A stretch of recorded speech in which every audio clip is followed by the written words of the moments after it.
Veníamos comentando ahora, de camino para acá, que hay que cambiar el chip, ¿no? Porque somos adolescentes también. Bueno, puede ser que en cierto grado. Entonces, cambiar el chip de estar hablando a una panda de... a un grupo de adolescentes, a un grupo de personas mayores e interesadas, pues me ha costado un poco darle el cambio, pero lo vamos a intentar. Bueno, como decía, como bien dice Isabel, esto no va a ser, ni pretende ser en ningún momento, una especie de clase magistral. De hecho, es una micro charla. Y el objetivo, en realidad, que queremos es que podamos hablar, todos los que estamos aquí, que podamos compartir un rato.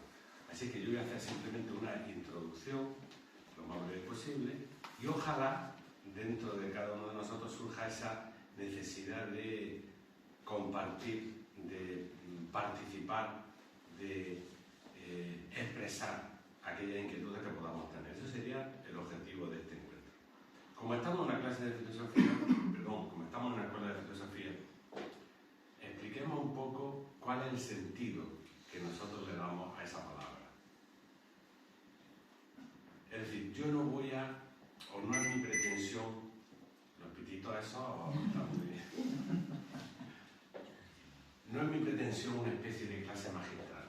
Si me lo voy a permitir, es una, más bien se va a parecer, por lo menos es mi intención, una reflexión en voz alta. Un querer compartir alguna idea que en parte son de uno, en parte son propias, y en gran parte también son compartidas con nuestros estudios de filosofía de todos los grandes filósofos del tiempo, de todos los tiempos, que es lo que estudiamos en Nueva Acrópolis. Como aquí hay muchos estudiantes, algunos muy jóvenes, saben que estudiamos a muchos filósofos, con la conclusión misteriosa, aunque parezca que no, que todos los grandes tienen casi las mismas opiniones sobre los mismos temas. Es decir, la cuestión de dividir la filosofía en escuelas, en el fondo, es un poco artificial. La filosofía como tal, la filosofía con mayúsculas, tal como la entendemos, es esa búsqueda de respuestas a las inquietudes fundamentales de la vida. Ya sé que los que hemos estudiado filosofía en el instituto han dicho, pues fulanito, menganito, y Platón decía, y Descartes decía, y los presocráticos decían. Eso está bien como material de reflexión. Pero eso no es filosofía, eso es historia de la filosofía. Y eso lo podemos entender muy bien. Nosotros podemos hacer, que os digo yo, una historia de la química, pero no ser químicos. Entonces conocemos muy bien toda la historia de la química, cómo ha evolucionado, pero nunca nos hemos metido en un laboratorio, nunca hemos hecho una reacción química, entonces no somos químicos, somos historiadores de la química. En filosofía pasa igual. Podemos conocer mucho de la historia de la filosofía, podemos conocer a muchos filósofos, pero nunca nos hemos enfrentado nosotros directamente con esos temas. Enfrentarnos, ¿qué entiendo yo de eso? ¿Qué participo yo de eso? ¿De qué me sirve eso a mí? Eso es filosofía, así es como entendemos la filosofía. Por eso digo que la división en la escuela es un poco artificial. En el fondo, la filosofía con mayúsculas es solamente una. Y lo sorprendente es que cuando estudiamos a los filósofos nos damos cuenta de que sobre los temas fundamentales las opiniones son casi idénticas, aunque en su forma, en su ejemplificación, en su lenguaje parezcan diferentes. Pero, por ejemplo, no sé, un Confucio y un Platón, esto vale para los que estáis estudiando filosofía en nuestra escuela, dicen prácticamente lo mismo, ¿sí o no? Y dice, bueno, pero un señor que era chino y un señor que era griego, bueno, eran de una época parecida, ¿cómo pueden decir prácticamente lo mismo sobre los temas fundamentales? Eso nos demuestra bastante bien que la filosofía en el fondo es solamente una. Y que en el interior de cada ser humano hay un filósofo. En el interior de cada ser humano hay un buscador. En el interior de cada ser humano hay un conjuntito de preguntas misteriosas que casi no nos atrevemos a formular y que son las que en realidad nos están pidiendo respuestas. Y eso es lo que vamos a intentar hacer aquí, hablar un poquito o reflexionar un poquito todos juntos, si es que os apetece, si es que sí que queréis hacerlo, ¿no? Bueno, el tema entonces es, yo en principio digo, bueno, vamos a utilizar, os digo que este tema me ha venido impuesto, yo no lo he elegido, me lo dieron y yo me lo he preparado. ¿Qué futuro queremos construir? ¿Qué futuro queremos construir? Luego al final vamos a ver si podemos unir esas tres frases porque puede ser interesante. Bueno, yo me he hecho una chuleta aquí.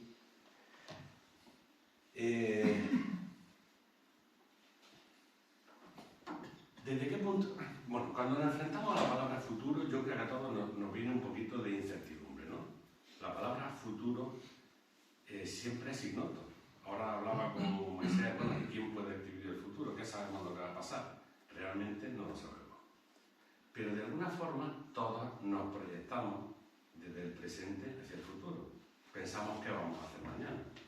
Pensamos qué vamos a hacer el mes que viene. Pensamos qué vamos a hacer el año que viene. Luego que se cumpla o no se cumpla es otra historia. Como filósofo, el centro de esa pregunta, evidentemente, es el ser humano. Es el ser humano.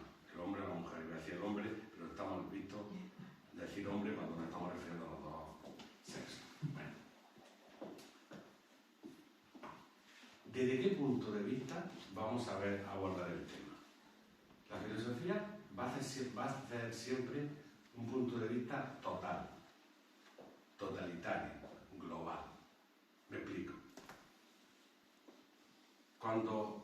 Esto es siguiendo un poco a Platón, cuando un científico observa a un ser humano, ve un conjunto de órganos.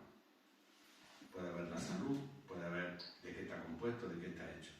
Y es su visión del ser humano, ¿no? Si una persona religiosa aborda el estudio del ser humano, no le va a interesar mucho el aspecto físico, va a estudiar el aspecto espiritual, trascendente, moral, y lo físico no lo va a ver. No sé, si lo mira un psicólogo, pues va a ver la parte psicológica, si tiene complejos, si no tiene complejos, sus deseos, sus miedos, y va a ver esa parte del ser humano. Pero ¿el ser humano es alguna de esas partes? ¿O el ser humano es todas las partes? Desde el punto de vista filosófico, el ser humano es una unidad.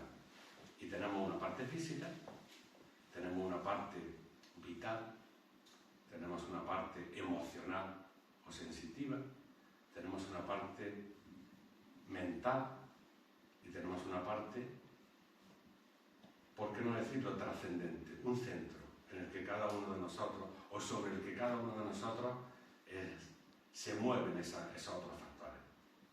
Por eso digo que la visión filosófica pretende ser del hombre completo, del hombre como unidad. No el hombre en esta parte, en esta parte, en esta parte. Cada uno de esos factores tiene su futuro, tiene su proyección de futuro. Pero el hombre en conjunto es todas las cosas. Por eso digo que la filosofía no va a decir, pues vamos a tratar solamente los aspectos mentales, pero los psicológicos no, también nos importan los psicológicos. Y también nos importan los físicos, porque el hombre tiene que comer, tiene que vestirse. No es que sea lo fundamental, pero es importante. Entonces, quizás en nuestra proyección de futuro deberíamos de considerar todos los factores. El hombre como unidad, o el hombre como totalidad. En fin, cuando hablamos entonces de futuro, en realidad estamos hablando de la vida, ¿no? De mi vida. ¿Y qué atributo? Venga, primera pregunta. ¿Qué atributo le pondríais, o qué cualidad le pondríais a la vida como algo determinante de la vida? ¿Qué palabra le pondríais? No sé si me explico. ¿Cómo definiríais la vida? Una palabra para definir la vida. Lucha. ¿Cómo? Lucha. Lucha. Movimiento. Movimiento. Yo estoy de acuerdo con eso. Movimiento. La vida es móvil, la vida es cambio. La vida no se repite nunca. No sé si habéis dado cuenta de ese detalle. Ya sé que a veces decimos, siempre me pasa lo mismo, ¿no? Las parejas siempre me pasa lo mismo. En los trabajos siempre me pasa lo mismo. En las amistades siempre me pasa lo mismo. Nunca te pasa lo mismo. Lo que pasa es que tú, con tu mente, has sacado una foto, finish, y la repites, pero la vida no se repite nunca. Que una de las cualidades fundamentales de la vida es el dinamismo. No se repite nunca, pero es que no se repite ni en su proyección ni en su forma. Hay un ejemplo muy característico para que veamos que no se repite jamás.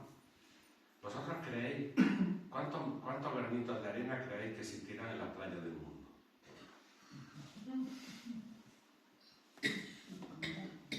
No lo podemos contar, ¿verdad que no? ¿Creéis que habrá 2 granitos de arena exactamente iguales?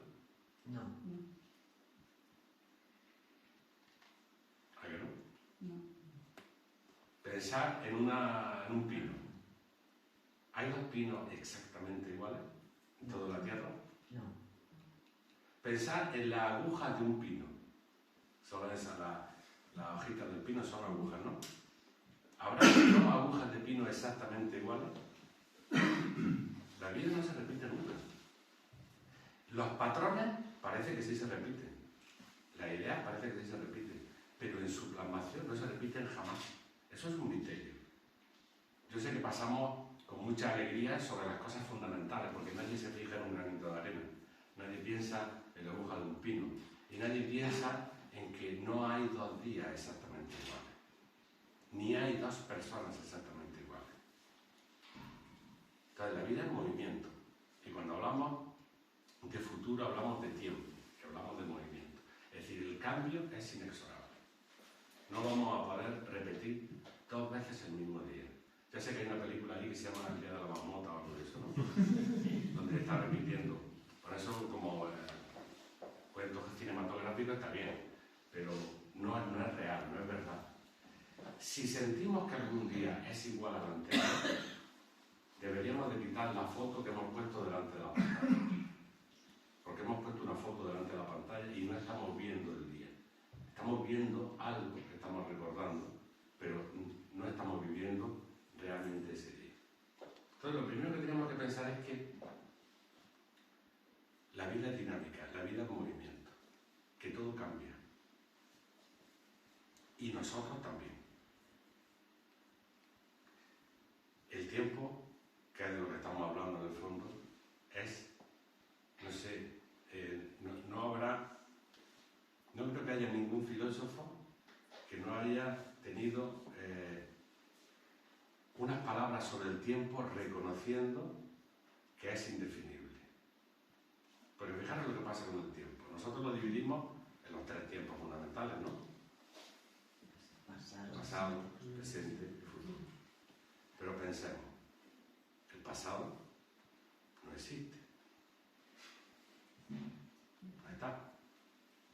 El futuro no existe. Tampoco está. ¿Qué tengo? Solo tengo este instante. Y no tengo otra cosa. Este instante, cuando lo vuelvo a pensar, ya es otro instante. Ya ha pasado, y lo que tengo es este instante. Y cuando yo lo pienso, ya se ha pasado y tengo otro instante. Esto puede parecer un juego, pero representa una realidad de fondo de la vida. Y es que todo es dinámico y que lo único con lo que cuento es con mi presente. Hay una frase por ahí, la tenía para el final, pero me ha venido con la digo, que se le atribuye a varios personajes. Entonces se le atribuye a Buda. Pero dice, ¿quieres conocer tu pasado? Mira tu presente. ¿Quieres conocer tu futuro? Mira tu presente. Es decir, este presente es el resultado de todo nuestro pasado. Y este presente es la causa del futuro. Por lo tanto, si sabemos trabajar en el presente, vamos a tener el futuro que hemos soñado si nos ponemos a trabajar en ese momento.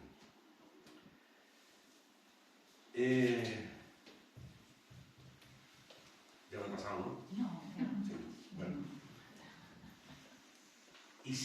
Pero fijaros una cosa. Si la vida es dinamismo y si es cambio, nuestra mente Si yo puedo entender que algo cambia, inmediatamente tengo que reconocer que concibo algo que no cambia.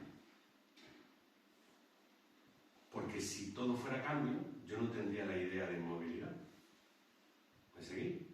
No habría una referencia. Claro, yo para saber que algo cambia, tengo que pensar en algo que no cambia. Pero es que yo todo lo que yo puedo percibir cambia. El sol cambia, el sistema solar cambia, se mueve, el universo cambia, yo cambio, envejezco, cambia mi mente, cambia mi psique, cambia, todo cambia. Pero yo tengo la idea de algo que no cambia. Me lo he inventado, es real. Tiene que ser real, porque si es verdad que el cambio existe, yo lo percibo, tiene que ser verdad que hay algo que no cambia. Y ahí está lo importante del ser humano. Porque si algo cambia, tiene que haber algo que no cambie. Tiene que haber algo perenne, tiene que haber algo permanente. Tiene que haber algo fijo. Y yo creo que ahí es donde nos tenemos que mover los seres humanos entre aquello que es dinamismo y aquello que de alguna manera es un poco el centro de nuestro propio ser, que no cambia, que no ha cambiado y que no va a cambiar. ¿Que es misterioso? Sí. ¿Sabéis que hay una parte de la filosofía que tiene muy mala prensa, que es la filosofía oculta? Cuando la gente le habla de filosofía oculta, parece que le está hablando de hechizos, de ceremonias. La filosofía oculta, la filosofía esotérica, es la que se pregunta por esas cosas que todavía no conozco. Porque yo el dinamismo lo conozco, el movimiento lo conozco. Pero eso que no cambia en mí, que sé que está, no lo conozco. Pero tiene que estar. Tiene que haber algo en mí que no cambie, para poder entender que lo otro sí cambia, que es dinámico. Esa es la parte de la filosofía profunda, es la que tenemos que buscar. ¿Cambia el ser humano? Muchísimo, pero cambia por fuera. Fijaros en el momento que estamos viviendo ahora, ¿no? Los valores colectivos, los valores que hemos asumido como sociedad en España, en Almería, en comparación con lo de hace 10 o 15 años, ¿qué os parece? ¿Han cambiado mucho? Sí. Bastante. Hay cosas que aceptamos hoy que hace 10 años diríamos, venga. O sea, la aceleración, el movimiento en los valores, el movimiento en la mentalidad colectiva es una cosa brutal. Pero ahora vamos a preguntarnos otra cosa. ¿El hombre real, el hombre interno, ha cambiado?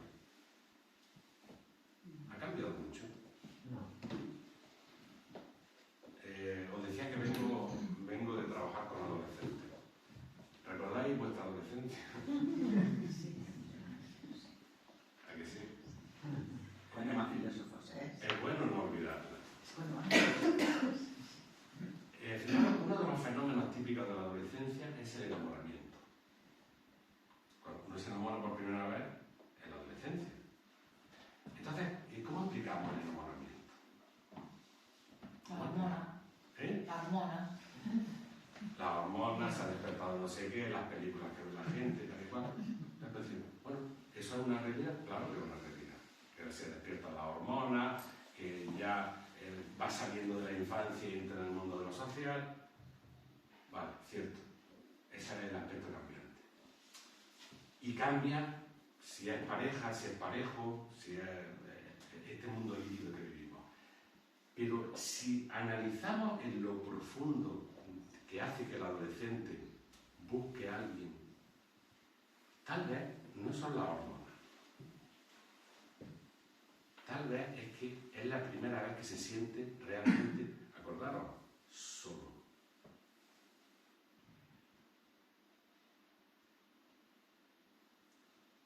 Tal vez, cuando ya has salido de la juventud, cuando ya la familia no responde a lo que tú querías, cuando te empiezas a encontrar contigo mismo, cuando ya... Entonces, el adolescente se da cuenta de que está solo, que hay una soledad profunda, una soledad interior que no sabe cómo la va a paliar, que nadie lo entiende, que no puede compartir sus pensamientos más íntimos con nadie.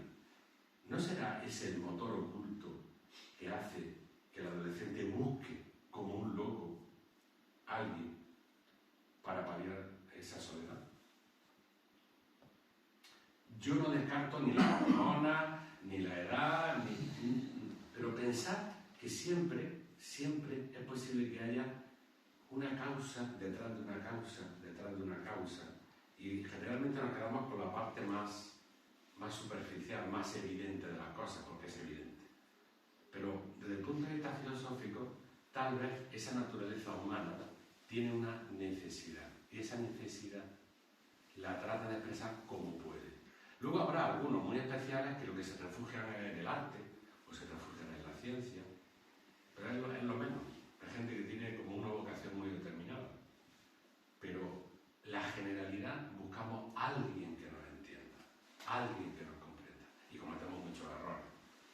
Y vamos probando de aquí y de allá todas esas cosas. Pero pensar en eso, pensar en esa soledad. Y pensar si aún que tengamos 20, 30, 40, 50, 60 años, hemos llegado a calmar esa soledad. O todavía, cuando nos quedamos en nuestro refugio, cuando estamos a punto de dormirnos, nos seguimos sintiendo en el fondo solos. Y a lo mejor, aunque hayan cambiado la forma, no ha cambiado el motor que nos ha hecho buscar determinadas cosas. El Buda lo tenía muy claro. Todos sabéis al Buda, este señor con panzas y con las orejas. El Buda decía que el motivo fundamental que hacía que el hombre buscara era la insatisfacción. Podemos decir lo mismo ahora, es decir, ¿y por qué las personas buscan más dinero, más fama, más placer, más propiedades, más... ¿Por qué buscan más? El Buda se lo preguntaba en su momento, hablando de los proyectos, ¿no? Y el Buda decía, una palabra que no tiene... Yo he utilizado la palabra insatisfacción, pero el Buda utilizaba una palabra de sánscrito, porque estaba en la India. La palabra era dukkha, la insatisfacción, pero era la insatisfacción espiritual, eso que es análogo a esa soledad de la que estábamos hablando hace un momentito, ese vacío interior, esa necesidad de no sé qué. Pero como no acabamos de reconocer esa necesidad interior, la proyectamos sobre personas, propiedades, fama, dinero, cosas. Pero en realidad no es eso. Creemos que es eso. Y os voy a decir, y eso está perfectamente demostrado. ¿Queréis que lo demuestre? Decidme a alguien que sea muy rico que sea feliz. ¿Creéis que porque es rico, si es que es cuestión de propiedad, es feliz? ¿Porque tenga muchos amantes, es feliz? ¿Porque tenga muchas propiedades, es feliz? ¿Porque tenga mucho poder, es feliz? No. Yo creo que no. Quiere más. Siempre quiere más porque el Buda no diría, porque mira bien adentro, porque te has confundido. Estás proyectando sobre las cosas lo que es una necesidad interior. Tú estás buscando otra cosa, pero te crees que lo que necesitas para calmar ese dukkha, o ese vacío, o esa soledad, o esa insatisfacción que es profunda, que es radical del ser humano, te estás confundiendo y crees que teniendo otra casa vas a ser más feliz, teniendo otro coche vas a ser más feliz, cambiando de pareja vas a ser más feliz. Y entonces no.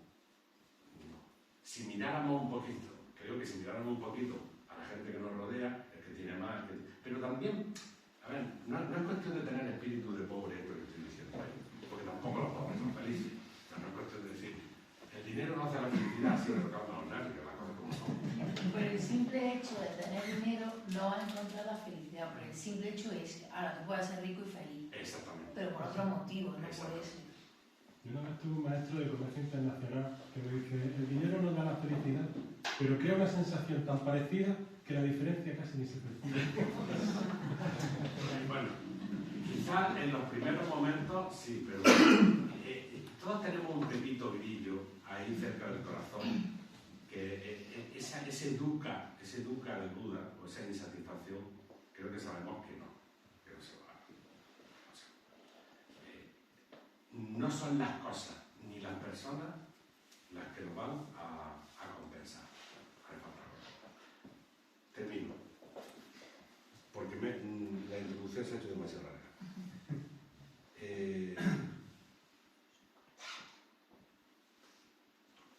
Bueno, voy a terminar aquí. Para que nos sirva para el diálogo siguiente.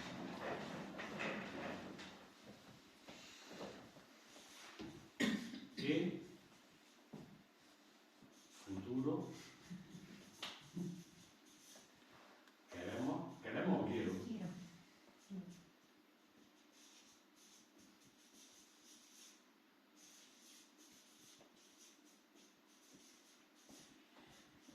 Si estuviéramos de acuerdo, ahí está dicho, ¿no?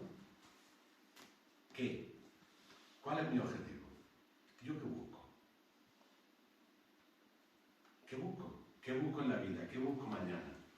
¿Qué busco para el mes que viene? ¿Qué busco para el año que viene? ¿Qué quiero? ¿Qué? Creo que eso es importante que lo tengamos, que lo tengamos claro. El qué es el objetivo, el qué es la finalidad. Pero aquí esto tiene trampa, ¿eh? El qué tiene trampa porque teníamos que pensar dos cosas más. ¿Por qué? ¿Y para qué? ¿Por qué quiero lo que quiero? ¿Y para qué quiero lo que quiero? Porque si el por qué no es el adecuado, el qué, cuando llegue no nos va a servir de nada. Entonces tenemos que pensar, un momento, yo quiero esto, yo quiero una casa en la playa, quiero cambiar de pareja, quiero otro trabajo, ¿por qué? Y cuando hayamos respondido al por qué, preguntar el por qué. Porque cuando lleguemos a la clave, vamos a estar muchísimo más tranquilos en el plan que podamos hacer. Eso es muy importante, porque muchas cosas no las necesitamos, ni las queremos. Es un mero reproducir lo que se nos ha insuflado desde determinados elementos, de determinados contextos o de determinados anuncios. A lo mejor no es lo que queremos. Entonces, si nos preguntamos el por qué y el para qué, va a ser interesante. Futuro es tiempo. Si vamos a hacer un proyecto, yo os digo una cosa. ¿Cómo te llevas con tu pasado? ¿Te llevas con tu pasado bien? ¿Te llevas mal? ¿No te llevas?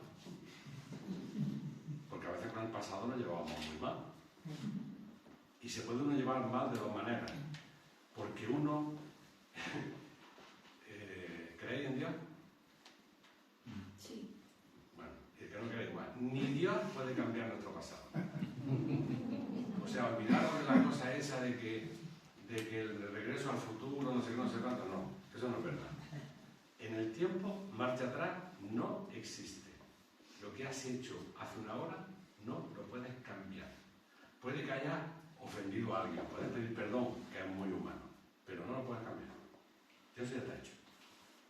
Entonces, a veces nuestra relación con el pasado es negativa. Bien, porque no queremos reconocer lo que hicimos, porque nos sentimos ridículos, porque sentimos vergüenza, porque nos sentimos mediocres, porque lo hicimos mal. Entonces, nos da como asquillo pensar, ¿no? O porque nos fue muy bien, porque tuvimos la pareja perfecta, y mira cómo estoy ahora. Son dos formas negativas de relación con el pasado. La relación con el pasado tiene que ser como con esta mesa. Es la que hay. Puedo usarla o puedo no usarla, pero entristecerse, reprocharse el pasado, es una muy mala manera de vivir el presente. Entonces, si queremos proyectar algo, porque la mente es el gran químico que va a proyectar las cosas, nuestra relación con el pasado tiene que ser sana.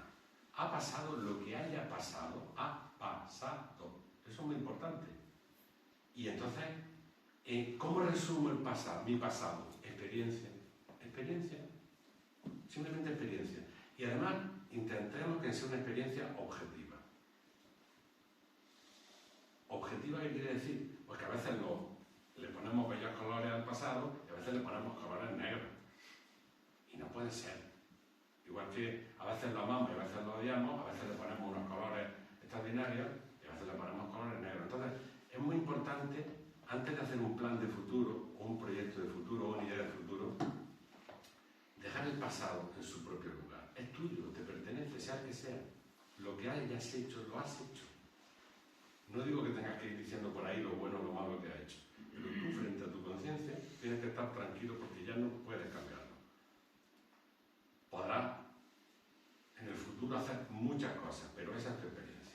Entonces, el futuro implica el tiempo. El tiempo implica buenas relaciones con el pasado, vivir el presente. Si yo quiero hacer un plan, voy a aprender inglés, ¿no? ¿Se me ha ocurrido alguna vez? Voy a aprender inglés. Voy a dejar que... Vamos a ver. Tu presente. ¿Cómo se te dan los idiomas? Pues no quiero aprender inglés. Buenas noches. O plantéate hablar un inglés para pedir un café y el billete del autobús. Porque se te dan mal los idiomas. Ponte otra cosa. O sea, hay que ser objetivos con nuestro pasado y hay que ser objetivos con nuestro presente. ¿Cuál es mi estado físico? Hombre, si pesas 110 kilos y quieres dejar 50, pues vas a tener un problema. ¿No? O sea, la objetividad en el presente es fundamental. Quiero. Voluntad. Tenemos la energía para llegar a conseguir eso que queremos. Yo creo que eso está muy en relación con el por qué. ¿Sí? Yo relacionaría mucho el qué, por qué con el quiero, pero con el por qué. Porque cuando hay un por qué real, el quiero suele ser bastante fácil de que funcione. Si el qué no tiene un porqué adecuado, normalmente lo que vamos es a posponer y dilatar. Y luego creo que la palabra construir, bueno, aquí lo podríamos poner que es voluntad. Construir, evidentemente, con inteligencia. Esto, evidentemente, es tiempo. ¿Podemos construirlo realmente? ¿Podemos llegar a todos los sueños que nos hemos propuesto si esos pasos primeros están? Eso cada uno tiene que determinarlo. Pero yo estoy convencido de que básicamente sí.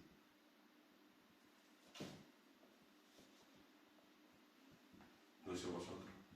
Lo que un ser humano se proponga conseguir, a lo mejor no en el tiempo que hay, pero algo tenemos que hacer con el futuro. No está todo sujeto a lo que va a ocurrir. Evidentemente que, igual que hay unas leyes en la física, hay unas leyes en la naturaleza que van a funcionar. Nuestro plan, nuestro proyecto va a estar matizado por esas leyes de la naturaleza. No sé, imaginaros que mi idea es que quiero ser rico. Bueno, como voy a ser rico, voy a robar un banco. Vale, te vas a hacer rico, pero te van a pillar y te van a meter en la cárcel. Además del hecho moral. Entonces, a veces, nuestros propios planteamientos, nuestros propios objetivos de futuro, no los vamos a hacer porque no están en armonía con las leyes de la naturaleza. Y hay que saber hacer las correcciones adecuadas. Eso nos lo dicen también todos los filósofos de todos los tiempos. Es decir, que yo creo que el ser humano, los filósofos de todos los tiempos nos enseñan que el ser humano realmente es el arquitecto de su propio destino.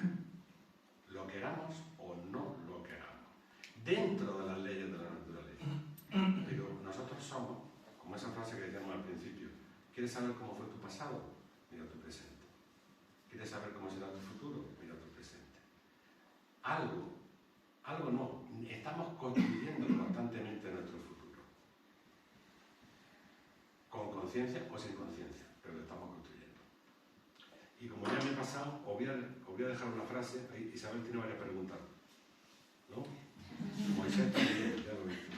Os voy a leer una frase, para mí muy mística, pero muy bella, de una filósofa que estudiamos mucho en nuestra escuela de filosofía y que os invito a hacer el curso, porque merece mucho la pena.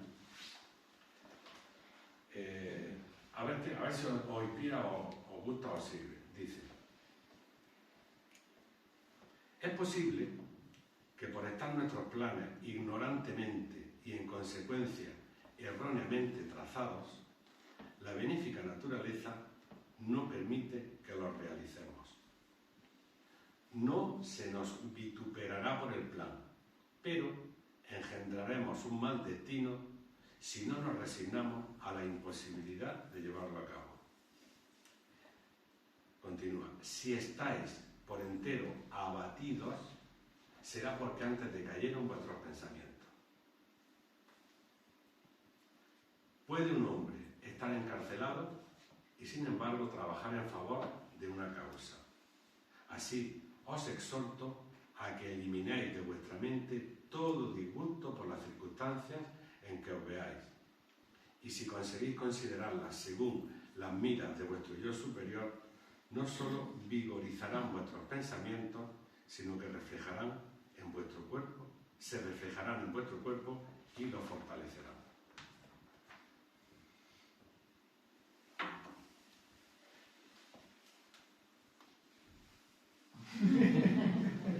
Ahora qué. Bueno, es un buen momento para hacer planes, ¿no? Y lo que estamos tratando es de encontrar una estructura que nos permita hacer los planes para poder cumplirlos. Pero debemos tener planes. No planes obsesivos, pero creo que todo ser humano tiene que tener una serie de objetivos que, como decíamos al principio, involucren al ser humano completo. Que no solamente nos limitemos a quiero aprender inglés, o quiero cambiar de trabajo, o quiero encontrar una pareja, o quiero cambiar de ciudad, que no digo que eso esté mal, pero quiero ser un poco mejor, quiero ser un poco más reflexivo, quiero ser un poco más cordial con la gente, quiero comprender un poco más de la vida de mí mismo. Pero también son planes interesantes para hacer. Abarcar todas las cosas. Si soy iracundo, voy a intentar que mi ira vaya un poco más domesticada. Si soy cortado porque soy vergonzoso, voy a tratar de abrirme un poco más. Voy a tratar de comprender un poco más, de expresarme un poco más. Si soy prejuicioso porque siempre estoy juzgando lo que hacen los demás, voy a intentar comprender al otro. Yo creo que eso va a ir más al fondo de nuestro propio ser que los otros planes, que están muy bien que los tengamos. Pero como seres humanos creo que eso es lo que realmente nos dignifica.